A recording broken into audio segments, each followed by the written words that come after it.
Today my topic of anatomy lecture is mammary gland.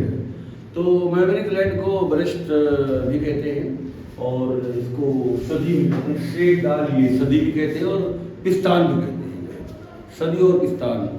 तो memory gland जो है modified sweat gland है। जिस स्वेट ग्लैंड होता है पसीना की ग्लैंड होती है इसमें, तो उसी तरह से ये स्वेट ग्लैंड जो पसीना निकालता है, पसीना जिससे बनता है जो है, तो उसी का मतलब स्वेट ग्लैंड होता है पेक्टोरल रीजन में। तो मॉडिफाइड परिवर्तित होकर के जो है मेमोरी ग्लैंड बना। तो पसीना की जगह पे जो है मेमोरी ग्लैंड जो है ये मिल्क का फॉर्मेशन करता है जो है। तो मेमोरी ग्लैंड जो है ये पेक्टोरल रीजन में पाया जाता है। जो पेक्टोरल रीजन ये जो चेस्ट, पेक्टोरल प्लस चेस्ट होगा सीना, तो ये सीना वाला जो मतलब फ्रंट है, थोरस का जो फ्रंट साइड है, this is known as pectoral region यानी chest reason.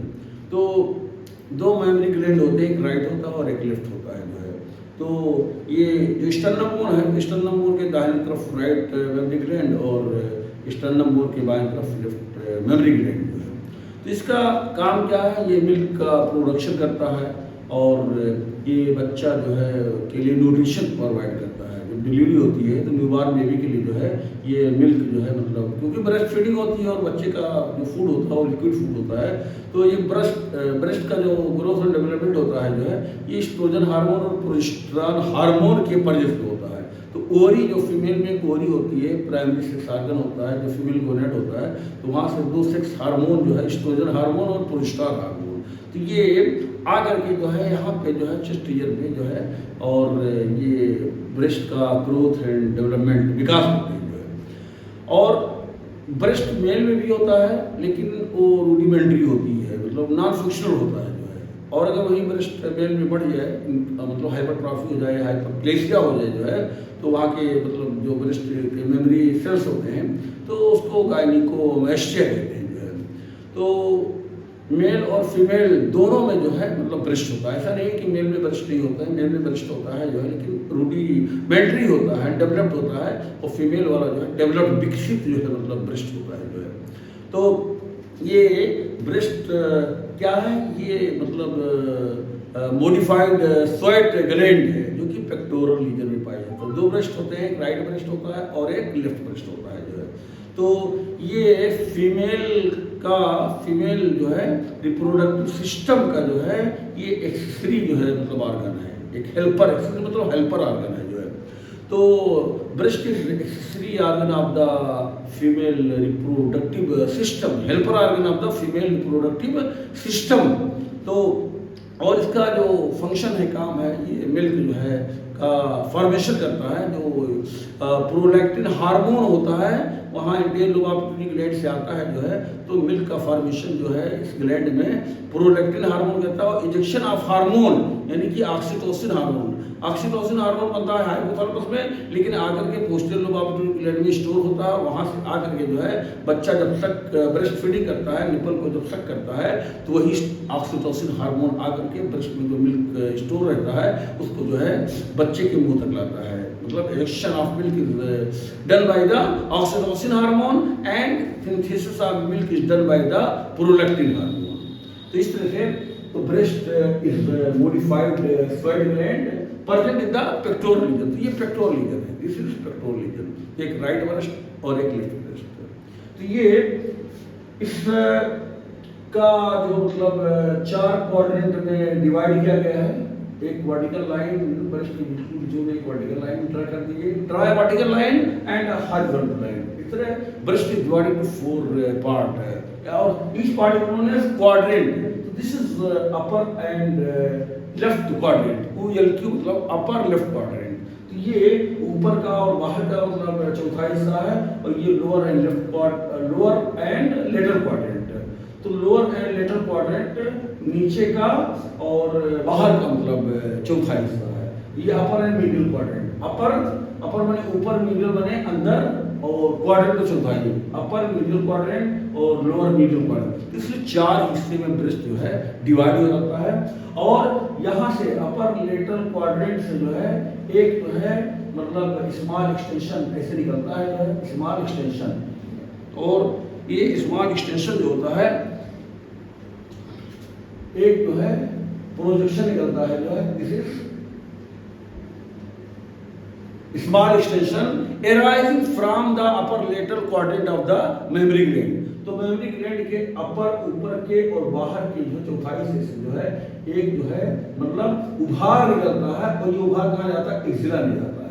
This small projection, ये क्या होता है? ये फैटी टिश्यू होता है। स्किन जो ब्रश का होता है तो स्किन के नीचे फैट होता है, तो वही फैट जो है यहाँ से जा करके जो है और एक्सिला में पहुंचता है। एक सुराख होता है, ये एक सुराख के जरिए से जाता है। ये सुराख कहाँ पे होता है? ये स्किन के पास सुपरफिशियल फेसिया जिसमें फैट होता है, फिर उसके बाद पीछे डीप फेसिया होता है। तो this opening is present in the deep fascia. तो डीप फेसिया में ये प्रेजेंट होता है, इसको पेक्टोरल फेसिया कहते हैं। इस सुराख को फोरामेन ऑफ लैंगर कहते हैं, फोरामेन ऑफ लैंगर। और इस उभार को क्या कहते हैं? Axillary tail of Spence, axillary tail of Spence. तो ये एक्सिलरी टेल ऑफ स्पेंस जो है ये क्या है? एक उभार है, एक स्मॉल एक्सटेंशन है जो है, और किस चीज का है? ये फैट का, एक चर्बी जो है अपर लेटरल क्वाड्रेंट ऑफ ब्रेस्ट जो है, ये चर्बी जो है आगे बढ़ती है और एक्सिला में जाती है। तो इस चर्बी का जो इस उभार का फर्स्ट ऑफ ऑब्जर्वेशन जो है जेम्स स्पेंस ने किया था। एक जो है एनाटॉमिस्ट थे जो है जो स्कॉटलैंड के थे। तो स्कॉटलैंड के ये जेम्स JAMES और SPENCE, तो ये जेम्स स्पेंस एक एनाटॉमिस्ट थे स्कॉटलैंड के। तो उन्होंने देखा कि ब्रेस्ट के अपर लेटरल क्वाड्रेंट से जो है उभार निकला है, और ये उभार कहाँ गया है? एक्सिला में गया है। ये उभार एक्सिला में गया है। तो इस उभार का नाम उन्होंने कहा कि this the axillary tail of the Spence, यानी एक्सिलरी टेल, क्योंकि एक्सिला में गया है। ये जो है फैटी मतलब एक्सटेंशन है, ब्रेस्ट का जो फैट होता है वही चर्बी आगे बढ़ करके एक्सिला में पहुंच जाता है, लेकिन सुराख के जरिए से एक ओपनिंग होती है यहाँ पे, ठीक है, फोरामेन ऑफ लैंगर। तो लैंगर जो है ये Karl Langer KARL Karl Langer जो है वो भी एक एनाटॉमिस्ट थे, वो ऑस्ट्रिया के थे। तो ये कार्ल लैंगर ने देखा ये जो एक्सिलरी टेल ऑफ स्पेंस जा रहा है एक सुराख के रास्ते से जा रहा है। तो उन्होंने कहा कि this opening is known as ये foramen of Langer, foramen of Langer, foramen of Langer, FORAM, foramen मतलब सुराख होता है। और लैंगर, लैंगर जो है ये कार्ल लैंगर एनाटॉमिस्ट का नाम है जो ऑस्ट्रिया के थे। कहाँ के थे? ऑस्ट्रिया के थे। और ये axillary tail of the axillary tail of Spence, axillary tail of Spence. तो इस तरह से जो है ये एक्सिलरी टेल स्पेंस जो है ये मतलब जेम्स स्पेंस का पूरा नाम था, और ये स्कॉटलैंड के थे। तो इन्होंने जो है इसका ऑब्जर्वेशन किया था, डिस्कवरी किया था, और इसको एक्सिलरी टेल भी कहते हैं।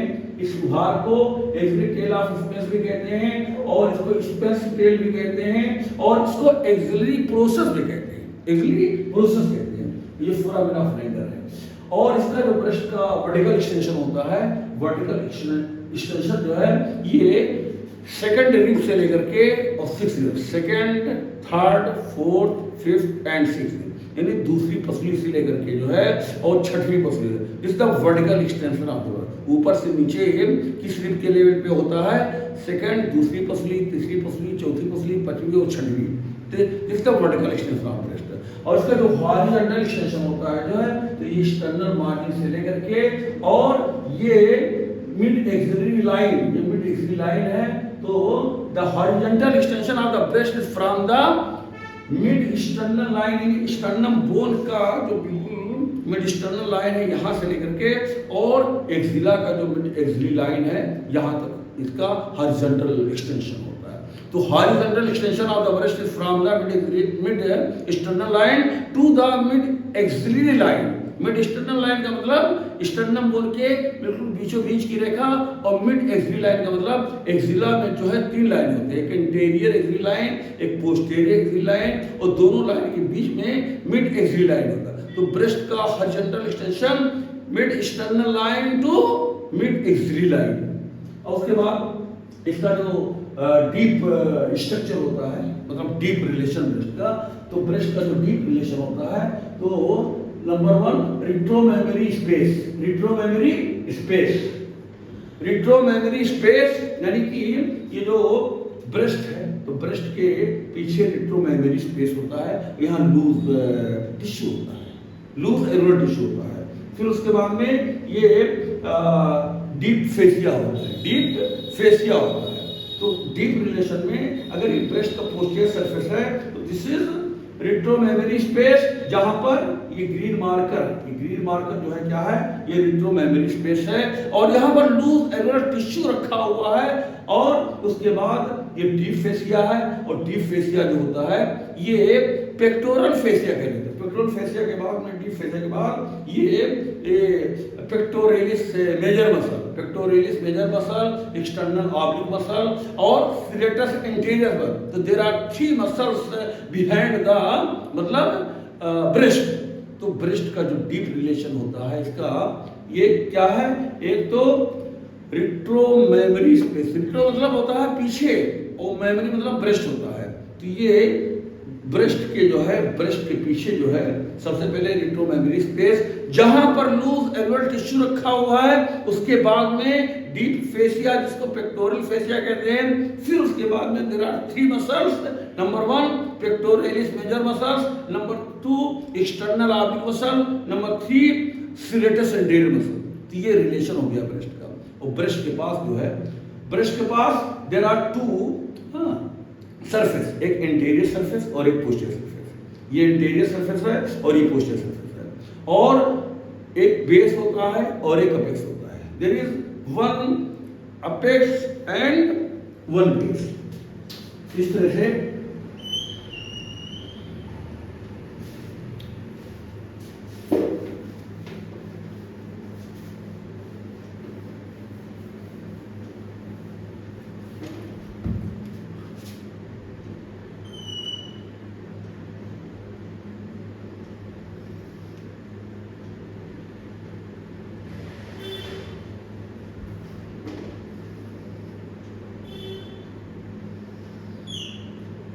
ये अपेक्स है, ये अपेक्स है और ये बेस है, ये this is base.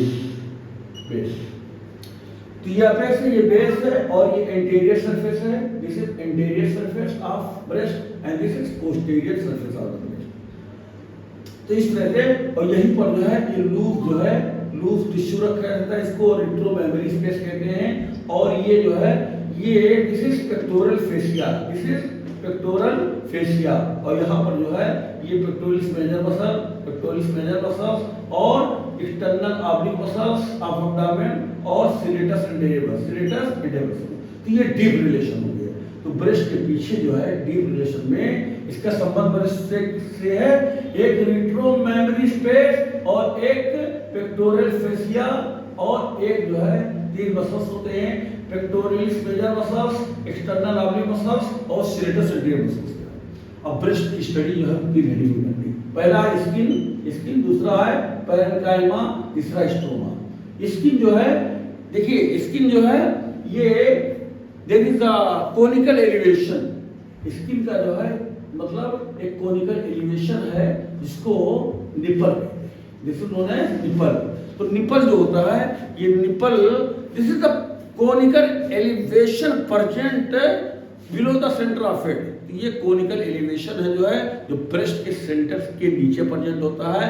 And this nipple is present at a distance of 10 centimetre from the midsternal line. तो मिडिस्टल लाइन से जो है, मिडिस्टल लाइन से इस निपल की जो दूरी है वो 10 सेंटीमीटर, 10 सेंटीमीटर। और this nipple is present in the 4th intercostal space. और ये निपल जो होता है, ये निपल जो चौथा 4th रिब होता है और 5th रिब होता है, और दोनों रिब के बीच में जो चौथा इंटरकास्टल स्पेस होता है, तो this nipple is present in the 4th intercostal space, यानी कि चौथे रिब और 5वें रिब के बीच में प्रेजेंट होता है। तो ये राइट निपल लेफ्ट निपल दोनों कहाँ प्रेजेंट होता है, ये 4th इंटरकास्टल स्पेस में निपल प्रेजेंट होता है। और ये ब्रेस्ट के सेंटर से जो है थोड़ा सा नीचे होता है, बिल्कुल सेंटर में नहीं होता है। तो ये कोनिकल एलिवेशन है। और इस निपल में जो है ये स्वेट ग्लैंड भी होता है और सेबेशियस ग्लैंड भी होता है। स्वेट ग्लैंड भी होता है, पसीना की गिल्टी होती है, और सेबेशियस ग्लैंड होता है, आयर ग्लैंड होता है, जो कि इसको निपल को जो आईडी सिक्रेशन होता है तो निपल को लुब्रिकेट किया रहता है, लुब्रिकेट किया रहता है ताकि जो है लैक्टेशन जब ब्रेस्ट फीडिंग हो जो है तो उसकी क्रैकिंग ना हो, फटे ना पाए। और इसी निपल में जो है ये दो मसल होते हैं, एक सर्कुलर जो है मसल होता है और एक लॉन्गिट्यूडनल मसल होता है। तो सर्कुलर मसल का काम ये होता है कि निपल को जो है स्टिफ किया रहता है, सख्त किया रहता है, और लॉन्गिट्यूडनल मसल का काम होता है वो फ्लैटन किया रहता है, वो बिल्कुल जो है रिलैक्स करता है। तो longitudinal muscle relax the nipple and ये circular muscle makes the nipple stiff, सख्त किया रहता है। तो सख्ती भी निपल में होती है और मतलब ढीलापन भी होता है, रिलैक्स भी होता है।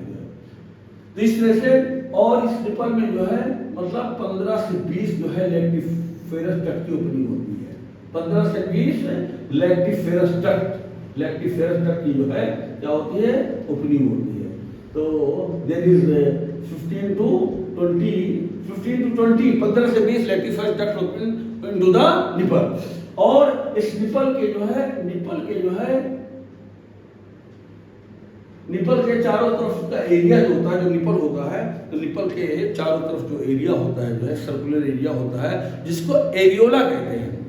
तो there is a circular area around the nipple which is known as areola, और ये पिगमेंटेड होता है। कैसा होता है, पिगमेंटेड होता है। वहां पर भी सीबेशियस ग्लैंड होता है और ये स्वेट ग्लैंड होता है। तो सीबेशियस ग्लैंड और स्वेट ग्लैंड जो है दोनों प्रेजेंट होता है, लेकिन ये एरियोला के मार्जिन पे, जिसे एरियोला है इसके मार्जिन पर जो है ये सीबेशियस ग्लैंड ज्यादा होता है। और प्रेगनेंसी और लैक्टेशन के टाइम जो है यही सीबेशियस ग्लैंड जो होता है एरियोला पर यही इनलार्ज कर जाता है और उसी को मोंटगोमरी ट्यूबरकिल कहते हैं, मोंटगोमरी ट्यूबरकिल कहते हैं। तो ये मोंटगोमरी ट्यूबरकिल भी कहते हैं और एरियोलर ट्यूबरकिल भी कहते हैं और मोरगैगनी ट्यूबरकिल भी कहते हैं। तो सीबेशियस ग्लैंड का एनलार्जमेंट जो है जो यहाँ पे एरियोला पे होता है तो वही थोड़ा बढ़ जाता है। तो दैट एलिवेशन जो है, that sebaceous gland elevation is known as Montgomery tubercle, और ये प्रेगनेंसी और लैक्टेशन के टाइम देखने को मिलता है। ये ब्रेस्ट को 3 हिस्से में डिवाइड किया गया है, एक स्किन में और दूसरा पेरेन्काइमा में। पेरेन्काइमा जो होता है ये ब्रेस्ट का मेन जो है टिश्यू होता है, मेन टिश्यू होता है। और ये जो मेन जो है ये कंपाउंड ट्यूबुलो, ठीक है, कंपाउंड ट्यूबुलो अल्वोलर ग्लैंड होता है। इसमें 15 से 20 लोब होते हैं, 15 से 20 लोब होते हैं। और ये हर लोब जो है, इस हर लोब में एक जो है लैक्टिफेरस डक्ट होता है, ठीक है, और इसमें एसाइनस होता है, इसे जो है एसाइनस होता है जो है, या अल्वेलाई होता है जो है। तो इसी एल्वेलाई में मिल्क का फॉर्मेशन होता है। तो ये मेमोरी एल्वेलाई या मेमोरी एसाइनस, ठीक है, इसमें सेल्स होते हैं, एल्वेलर सेल्स होते हैं, इसमें मिल्क का फॉर्मेशन होता है और यही जो लैक्टिफेरस डक्ट के जरिए से जो है मतलब आता है। और यहाँ पर एल्वेला के नीचे जो है ये लैक्टिफेरस जो डक्ट होता है ये डायरेक्ट आ जाता है, इसी को लैक्टिफेरस साइनस कहते हैं, लैक्टिफेरस साइनस कहते हैं। तो देयर इज 15 से 20 15 to 20 lobes in breast, in each breast, her breast में जो है 15 से 20 लोब होते हैं। और ये लोब जो होता है ये मतलब इसमें ग्लैंड होता है, मेमोरी ग्लैंड जो है ये कंपाउंड ट्यूबुलो एल्वुलर ग्लैंड होता है। ये ट्यूबुल लैक्टिफेरस डक्ट जो है ये ट्यूबुलो हो गया, ये एल्वुलर, ये एल्वुलस, ठीक है। तो कंपाउंड ट्यूबुलो एल्वुलर ग्लैंड होता है और इसी से यही एसाइनस या एल्वुलस में मतलब मिल्क बनता है और लैक्टिफेरस डक्ट के जरिए से आता है और आकर के लैक्टिफेरस साइनस में जो है स्टोर रहता है, ये एल्वुला के नीचे जो है। और थर्ड जो मतलब है वो स्ट्रोमा है। स्ट्रोमा जो होता है ये सपोर्टिंग टिश्यू होता है। स्ट्रोमा 2 तरह के होते हैं ब्रेस्ट में, एक जो है फाइब्रस स्ट्रोमा और एक जो है फैटी स्ट्रोमा। तो फाइब्रस स्ट्रोमा जो है यहाँ सब जो है चर्बी भरे होते हैं। तो ये जो पेक्टोरल फेसिया होता है ये कोलेजन फाइबर, इलास्टिक फाइबर का बना होता है। तो यहाँ से फाइबर निकल करके ऐसे आकर के स्किन में, और ये जो लोब होता है 15 से 20 जो है इसको कनेक्ट करता है। तो इस तरह से ये जो है जो pectoral fascia is made up of collagen fibre and elastic fibre. तो यहाँ के कोलेजन फाइबर, इलास्टिक फाइबर आकर के ये जो 15 से 20 लोब होते हैं इसको जोड़ता है और जा करके स्किन को जोड़ता है। तो ये फाइब्रस स्ट्रोमा है। जो पेक्टोरल फेसिया से जो है एक्सटेंशन होते हैं, जो यहाँ पर लोब पर आकर के जुड़ते हैं और स्किन पर जाकर के जुड़ते हैं, तो this is known as fibrous stroma और इसी को सस्पेंसरी लिगामेंट ऑफ कूपर कहते हैं। सस्पेंसरी लिगामेंट ऑफ कूपर कहते हैं, कूपर लिगामेंट कहते हैं। और ये आर्सले कूपर जो इंग्लैंड के एक एनाटॉमिस्ट थे, उन्होंने ये ऑब्जर्वेशन किया था। और दूसरा है फैटी जो है स्टोमा। फैटी स्टोमा मतलब जो है ये भी सपोर्ट, चर्बी जो वरिष्ठ में है ये भी सपोर्टिंग टिश्यू है, स्टोमा है, लेकिन फैटी स्टोमा है। लेकिन फैटी स्टोमा पूरे ब्रेस्ट में होता है, लेकिन निपल के नीचे और ये अरेना के नीचे there is absence of the fat. तो फैटी स्टोमा इज प्रेजेंट यहाँ निपल और स्टोमा इसके नीचे जो है, मतलब एलुला के नीचे पीछे ये एब्सेंट होता है। और उसके बाद में जो है इसका जो ब्लड सप्लाई होता है, ब्लड सप्लाई जो होता है ब्रेस्ट का, तो ये मतलब internal thoracic artery, internal thoracic artery जो कि सब क्लेवियन आर्टरी की जो है ब्रांच होती है। तो इंटरनल थोरेसिक आर्टरी जो है ये सब क्लेवियन आर्टरी की ब्रांच होती है, जिसका परफोरेटिंग ब्रांच जो है ये सप्लाई करता है।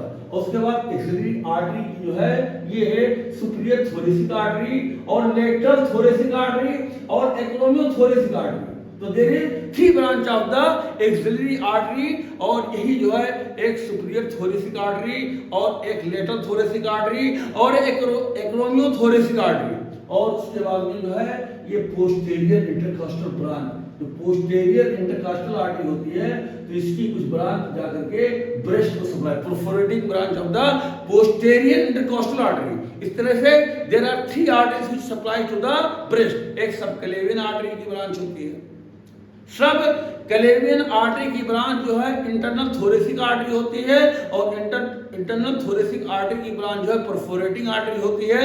उसके बाद में एक्सिलरी आर्टरी की 3 ब्रांच होती है, एक जो है सुपीरियर थोरेसिक आर्टरी, एक लेटरल थोरेसिक आर्टरी और एक जो है एक्रोमियो थोरेसिक आर्टरी। उसके बाद पोस्टीरियर जो है इंटरकॉस्टल आर्टरी की जो है some branches of the posterior intercostal artery also supply to the breast. और इसका वेनस ड्रेनेज जो होता है internal thoracic vein, internal thoracic vein और एक्सिलरी वेन और पोस्टीरियर जो है intercostal vein. Internal thoracic vein और एक्सिलरी वेन और पोस्टीरियर इंटरकॉस्टल वेन ये वेनस ड्रेनेज करती है। इसका जो नर्व सप्लाई होता है जो है, तो नर्व सप्लाई जो है ये इंटरकॉस्टल जो है नर्व, इंटरकॉस्टल नर्व, तो ये इंटरकॉस्टल नर्व इसको जो है मतलब नर्व सप्लाई करती है। और निपल जो है मोस्ट सेंसिटिव जो है पार्ट होता है, क्योंकि यहाँ पर nipple is richly supplied by the nerve. तो nipple is the most sensitive जो है part of the female body. और इसका जो लिम्फेटिक ड्रेनेज है, लिम्फेटिक ड्रेनेज में ये कौन सा है, एक तो axillary lymph node, axillary lymph node का जो एंटेरियर ग्रुप है, पोस्टीरियर ग्रुप है, सेंट्रल ग्रुप है, लेटरल ग्रुप है और एपिकल ग्रुप है। तो 5 ग्रुप होते हैं लिम्फ नोड के, तो सब ड्रेन करते हैं। Supraclavicular lymph node, internal parasternal lymph node, तो ये सब लिम्फेटिक ड्रेनेज करते हैं। और इसका जो अप्लाइड एनाटॉमी है, ब्रेस्ट के इन्फ्लामेशन को जो है मतलब मैस्टाइटिस कहते हैं, mastitis the inflammation of the breast.